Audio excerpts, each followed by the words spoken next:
Je ne parlerai qu'en présence de mon avocat. Je crois que l'émotion mondiale dépasse au fond les règles juridiques qui s'appliquent.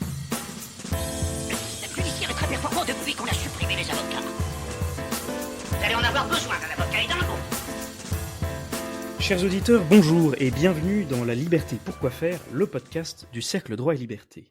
Je suis Étienne Perrin, responsable du pôle Europe du Cercle, et je suis ravi de vous accueillir aujourd'hui pour un épisode spécial en cette fin d'été, où nous allons évoquer la vie et l'œuvre d'un des plus grands hommes de l'histoire de France.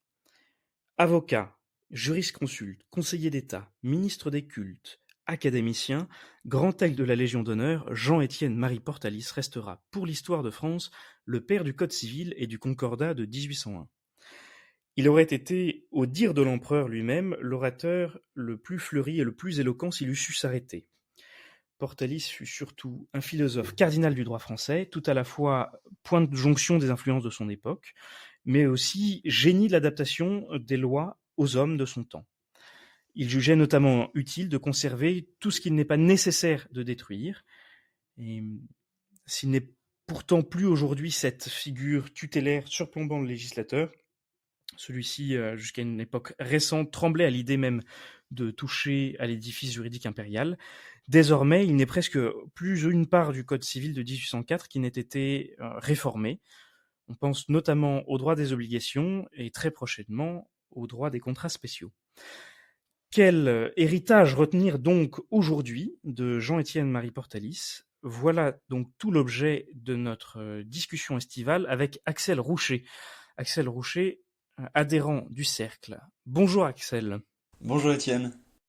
Alors Axel, avant de nous plonger dans le fond de la pensée juridique de Portalis, présentons à grands traits les points essentiels de sa vie ici-bas. Donc, il est né le 1er avril 1746 à Bossey, dans le Var, non loin du Castellet, que les amateurs de Formule 1 connaissent bien. Oui, en effet, Portalis est d'extraction bourgeoise. Il est fils de notaire. Il étudie d'abord chez les oratoriens à Marseille, avant de rejoindre ensuite l'école de droit d'Aix-en-Provence. Dans les influences intellectuelles de sa carrière, nous pouvons citer d'abord l'influence cartésienne du philosophe Malebranche, d'une part, et d'autre part, un fort gallicanisme.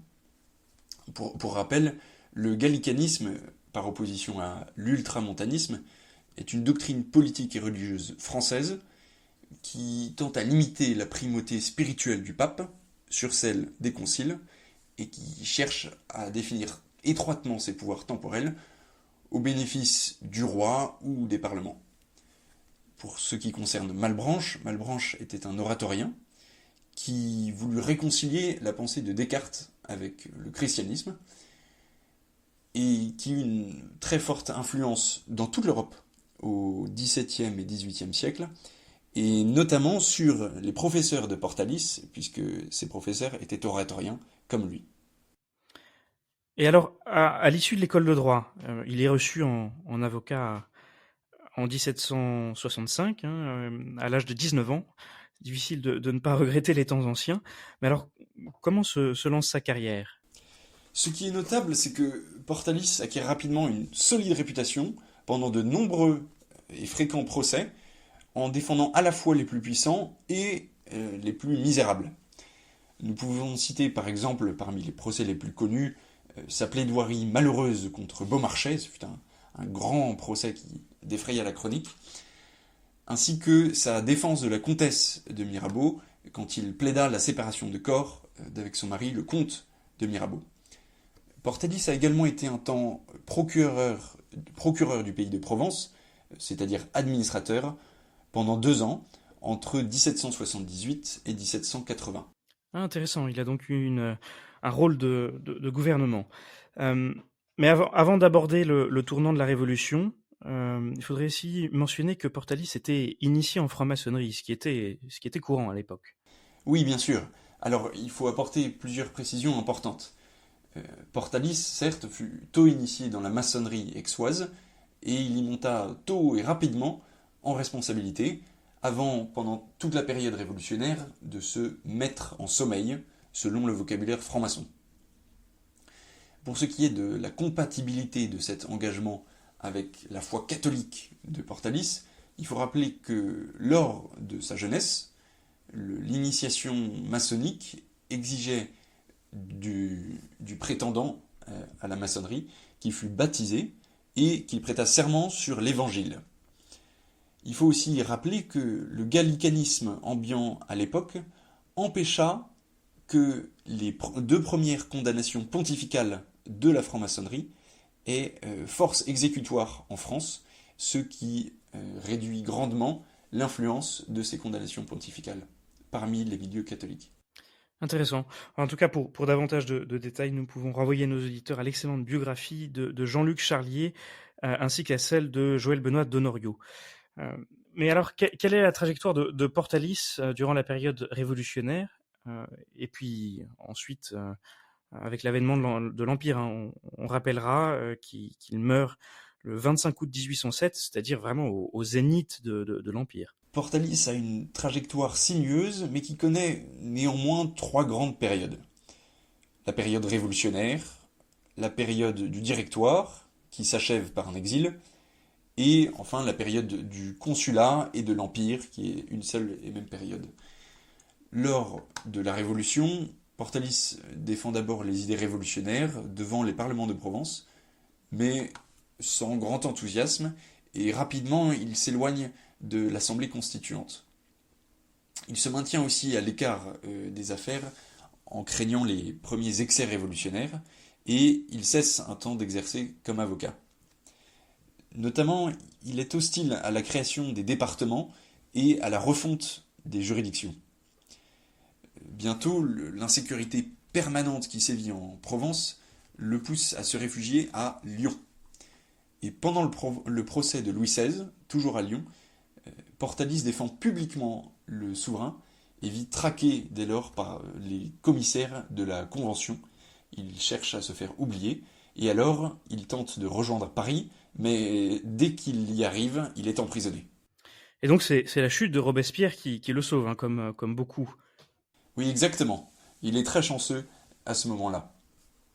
Ça lui permet de reprendre l'exercice de la profession d'avocat jusqu'à son élection en 1795 au Conseil des Anciens, qui est l'ancêtre du Sénat. Au sein du Conseil des Anciens, Portalis rejoint les rangs du Parti constitutionnel, un parti plutôt modéré, où il y a une constante dans son engagement, c'est son opposition au directoire qui, selon sa formule, la formule de Portalis, a fait succéder, je cite, la demi-terreur au terrorisme. Portalis y siège jusqu'au coup d'État de Fructidor en 1797, à cause duquel il doit s'exiler pendant 2 ans en Suisse, puis en Allemagne. Il faut attendre 1799, soit le coup d'État du 18 Brumaire de Bonaparte, pour que Portalis puisse rentrer en France et retrouver sa famille à Paris. L'appui de Cambacérès, franc-maçon comme lui permet d'intégrer le Conseil d'État, qui vient d'être créé, notamment grâce à Bonaparte, et de participer à la rédaction du Code civil. Bonaparte conçoit, au bout de plusieurs mois à le connaître, une grande estime pour Portalis, et l'implique rapidement dans l'application du Concordat. Il en fera aussi son ministre des cultes, jusqu'à sa mort en 1807, à l'âge de 61 ans. Merci Axel pour ces quelques éléments biographiques. En tout cas, ça permet de mettre en perspective ce que nous allons désormais évoquer, l'apport de Portalis au droit français dans son ensemble, au droit des cultes de façon plus particulière, et enfin son héritage pour notre temps.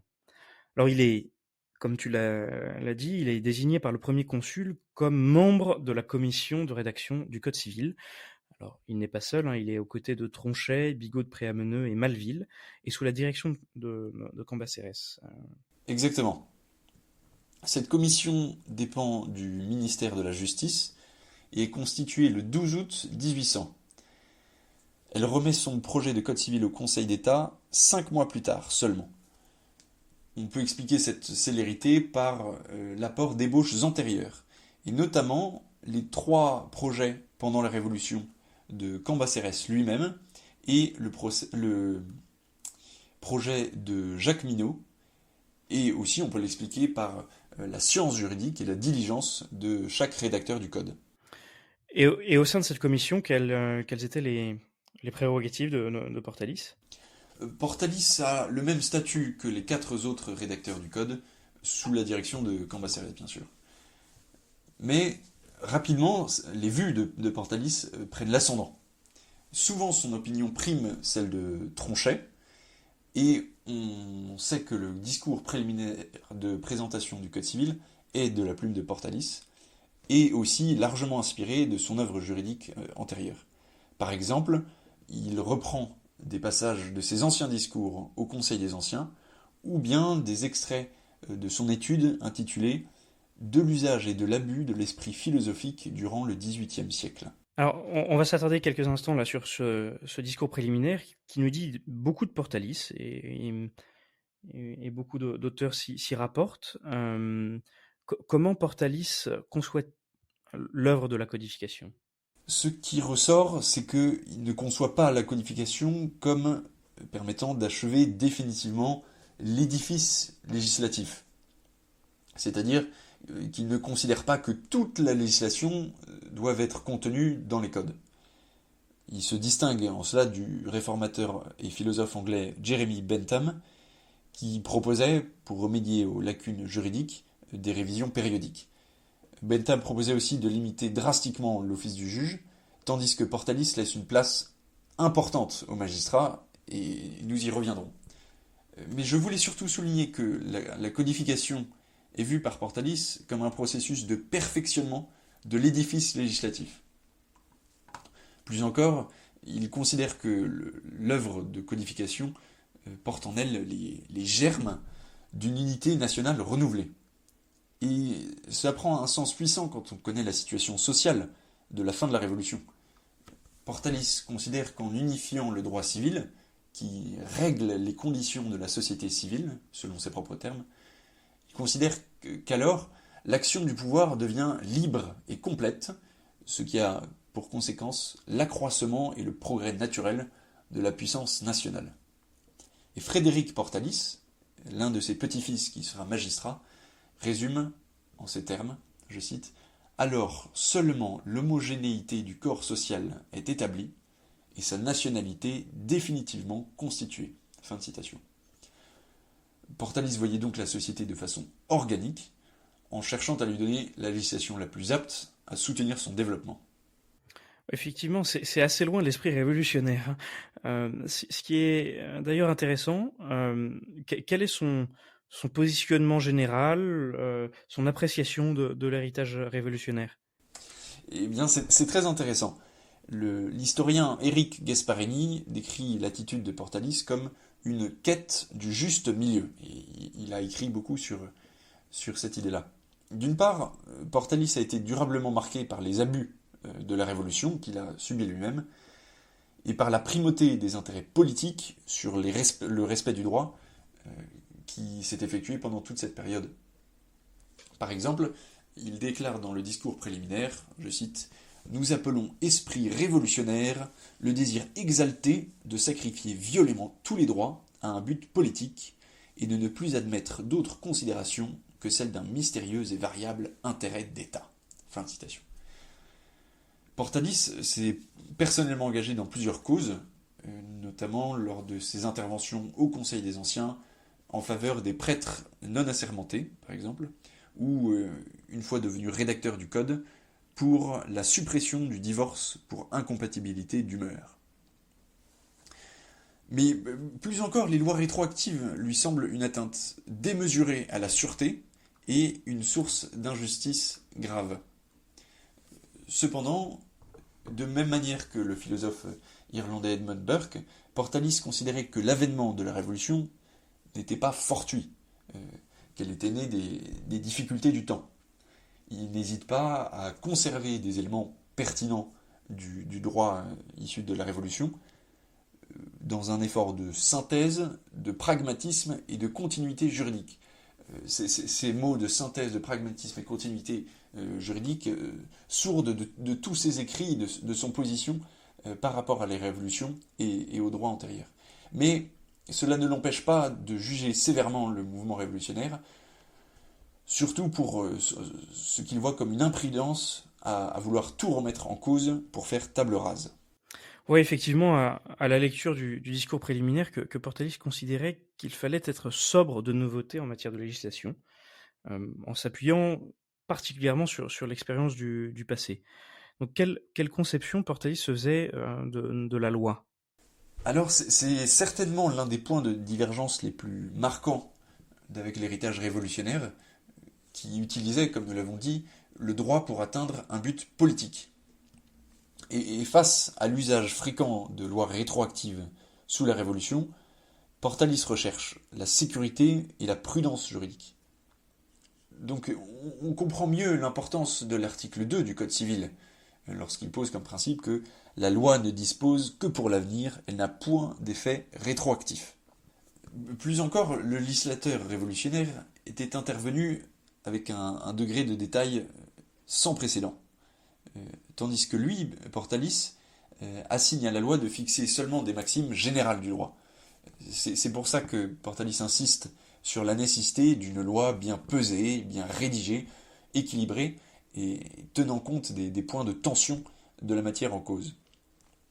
Portalis déclare d'ailleurs dans le discours préliminaire, je cite, « L'essentiel est d'imprimer aux institutions nouvelles ce caractère de permanence et de stabilité qui puisse leur garantir le droit de devenir anciennes. » Fin de citation. Aujourd'hui encore, l'œuvre de Portalis et des autres rédacteurs du Code civil est unanimement reconnue comme un chef-d'œuvre de légistique. Oui, c'est le moins qu'on puisse dire. Pour continuer, parlons de l'interprétation de la loi. Les révolutionnaires avaient mis en place un système assez particulier, celui du référé législatif. Donc ça permettait au législateur, qui était le seul à pouvoir trancher en dernier ressort l'interprétation de la loi.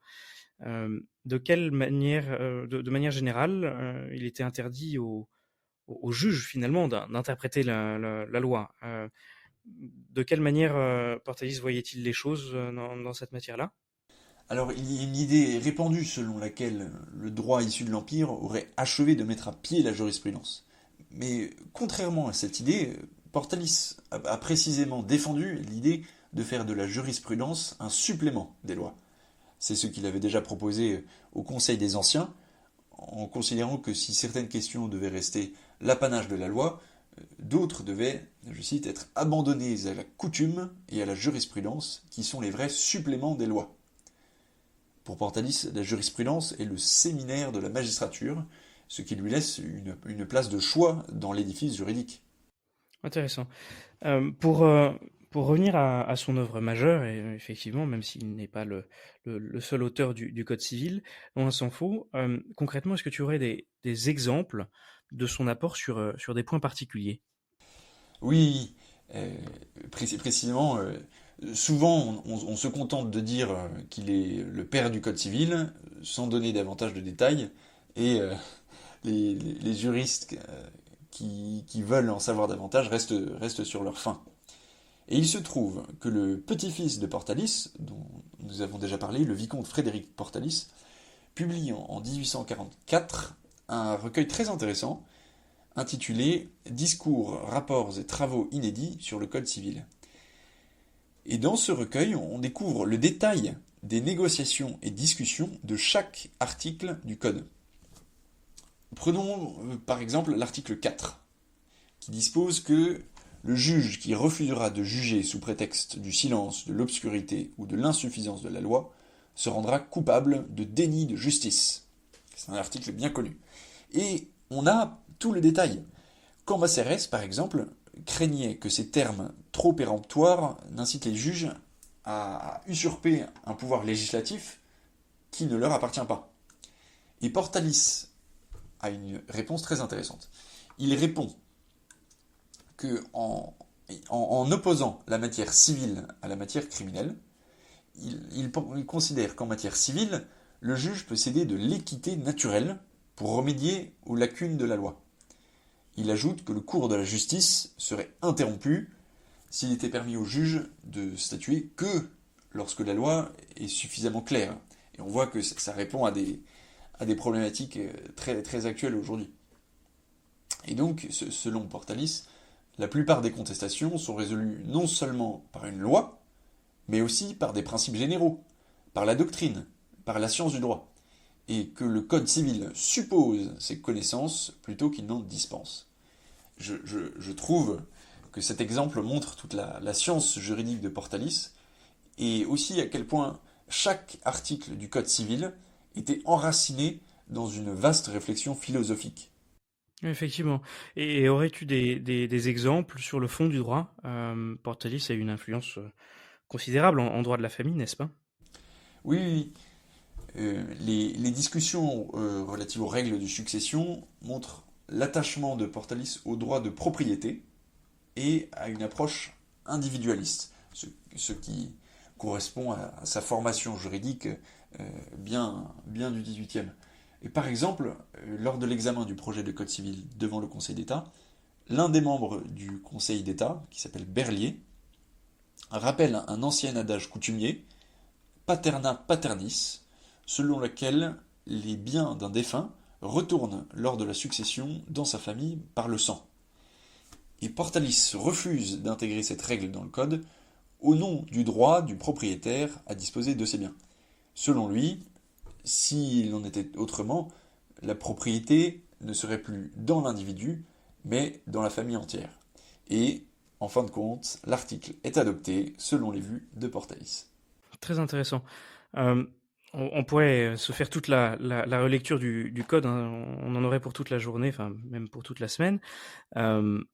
Dernier exemple peut-être s'agissant du mariage, hein, parce que si j'ai bien compté, il y a près d'un tiers du discours préliminaire qui se rapporte au mariage. Oui, exactement. C'est d'ailleurs le signe de son attachement à cet acte qui, selon lui, n'est ni civil ni religieux, mais, je cite, un acte naturel qui a fixé l'attention des législateurs et que la religion a sanctifié.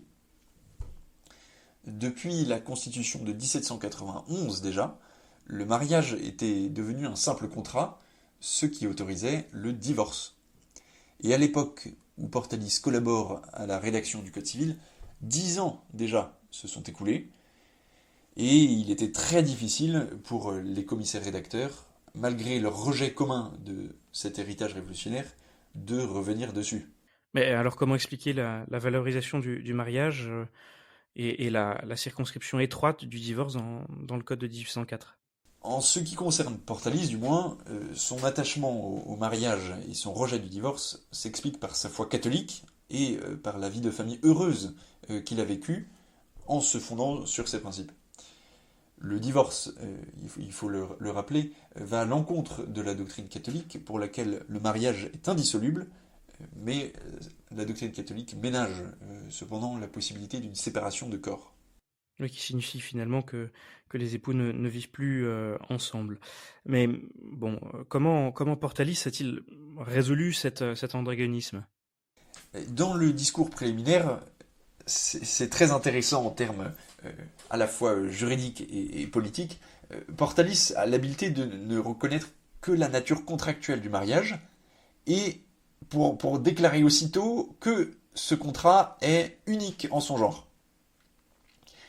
Cependant, bien sûr, la question du divorce est plus épineuse, et notamment car Bonaparte est favorable à son maintien dans la loi, d'une part pour des raisons politiques, dans la continuité de l'héritage révolutionnaire, et aussi, nous en doutons, pour des raisons personnelles, parce qu'il pensait peut-être en faire usage. Le divorce sera maintenu dans le Code civil, mais Portalis cherche à le restreindre le plus possible. Le divorce n'est plus possible par consentement mutuel, mais seulement réservé à des cas extrêmes, tels que la condamnation d'un des époux à la mort civile. C'est une condamnation qui a été abrogée pendant le XIXe, mais dans le reste des cas, Portalis favorise la séparation de corps au détriment du divorce. Portalis déclare, je cite, « Notre but, dans les lois projetées sur le divorce, a été d'en prévenir l'abus et de défendre le mariage contre le débordement des mœurs. On va au mal par une pente rapide, on ne retourne au bien qu'avec effort. » Fin de citation. Ouais, c'est édifiant. Enfin, on voit ici toute la dimension morale, au fond, que Portalis, attaché au droit, a finalement Bon, il reprochait certes aux révolutionnaires de servir un but politique, mais sa propre conception a une incidence politique considérable également, hein. On peut difficilement le nier, hein. Passons désormais à la question du droit des cultes. Alors, le 8 octobre 1801, Portalis est nommé à la tête de la Direction générale des cultes, avec mission de mettre en œuvre le Concordat. Alors, quel était son rôle exact? Alors, Portalis n'a pas initié le Concordat, il ne l'a pas négocié non plus, mais c'est à lui que revient la charge de le mettre en œuvre. L'office de Portalis ne relève pas d'un ministère, mais directement des consuls, auxquels il doit présenter tous les projets normatifs relatifs au culte. La mise en œuvre du Concordat est soit bilatérale, c'est-à-dire à travers les négociations avec le légat pontifical, soit unilatérale, à travers 77 articles que Portalis rédige lui-même, des articles qui sont appelés articles organiques. Ces articles ne seront jamais reconnus par le Saint-Siège, malgré leur entrée en vigueur en même temps que le Concordat en avril 1802. Bon, pour ceux qui ne sont pas encore vraiment familiers de la question, qu'est-ce que sont ces articles organiques? Alors, il faut rappeler que le Concordat n'était qu'un traité international, comprenant 17 articles qui réglaient les rapports entre la France et l'Église catholique. Il est transcrit en droit français par la loi du Concordat du 18 Germinal en 10, c'est-à-dire 8 avril 1802. Cette loi de transcription contient de nombreux articles supplémentaires qui sont les fameux articles organiques et qui donnent une inflexion nettement gallicane selon les vues de Portalis au Concordat. C'est donc une manœuvre unilatérale du gouvernement français. Je vois. Et donc, quelle a été l'œuvre de Portalis comme responsable puis ministre des cultes?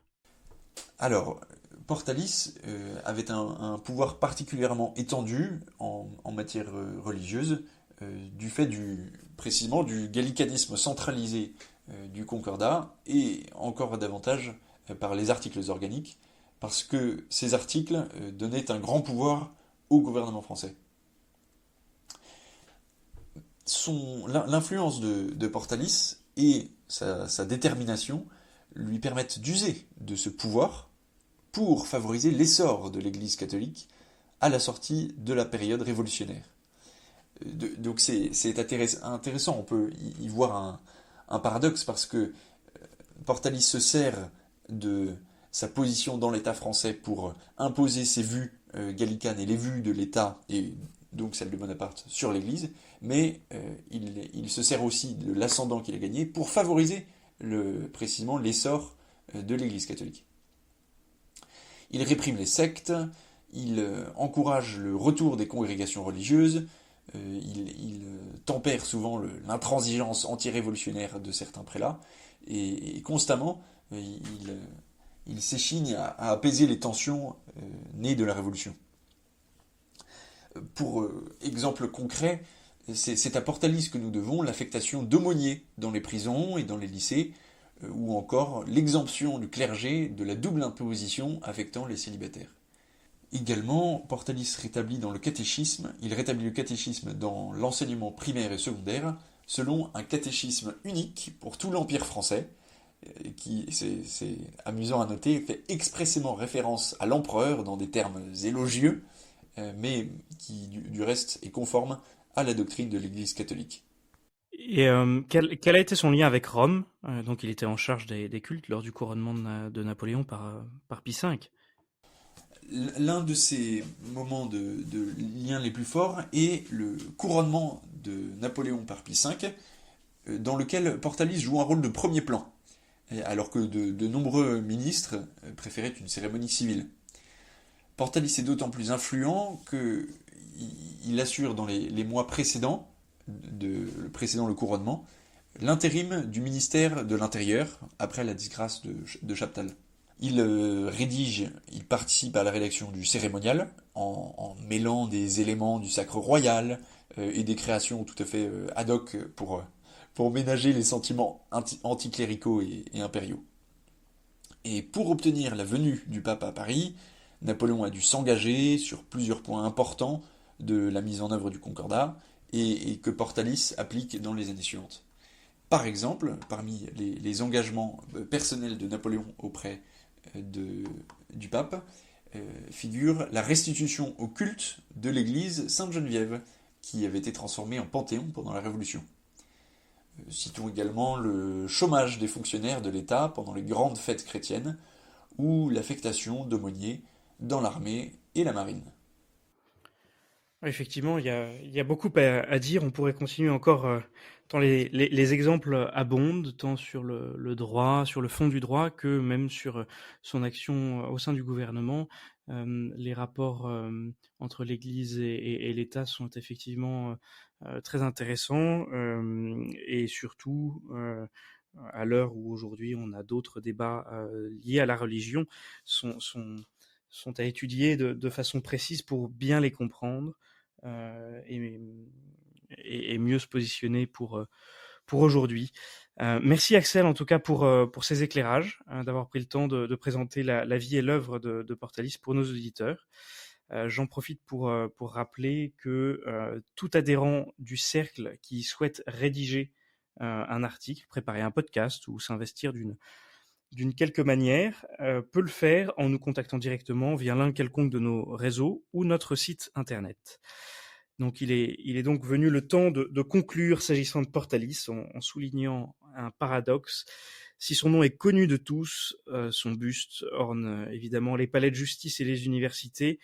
Vous avez certainement vu son visage, entendu son nom lors de vos études si vous êtes juriste. Le fond de son héritage semble pourtant tombé dans l'oubli, sauf erreur de notre part. La dernière thèse de doctorat portant sur la pensée de Portalis date de 1936. Pire encore, il n'existe pas d'édition de ses œuvres complètes. Alors certes, il y a quelques bons ouvrages que nous ne manquerons pas de vous citer dans la description, mais l'essentiel des sources est dispersé, et peu d'ouvrages détaillent et analysent l'ensemble de la pensée juridique de Portalis en reprenant les multiples points où elle s'est arrêtée. Et ça a une importance considérable quand on pense que non seulement Portalis a été d'une importance capitale pour le droit français, mais aussi pour la plupart des droits européens. On pense à de nombreux codes civils qui sont toujours appelés codes Napoléon d'une certaine manière, par référence à Napoléon en Europe. Je prendrai l'exemple allemand, par exemple. Il y a une influence considérable du code Napoléon sur même l'actuel code allemand. Et on pourrait effectivement aussi citer le droit luxembourgeois, le droit belge, le droit suisse aussi, également dans une certaine mesure. Et pourtant, pas d'œuvre complète, pas d'ouvrage récent. Voilà. S'il y a des sources universitaires qui nous ont échappé, nous invitons les auditeurs qui en auraient connaissance à nous en faire part, et nous corrigerons ce point du podcast. Toujours est-il qu'il s'agit d'un héritage tendant finalement à la déshérence, et qu'il s'agirait de revisiter tant il est formateur et vivifiant pour tout esprit de juriste. Sur ce, il ne me reste plus qu'à vous souhaiter une bonne journée ou nuit, où que vous soyez, et à bientôt pour le prochain épisode. Avez-vous jamais envisagé ce que serait une liberté réelle ?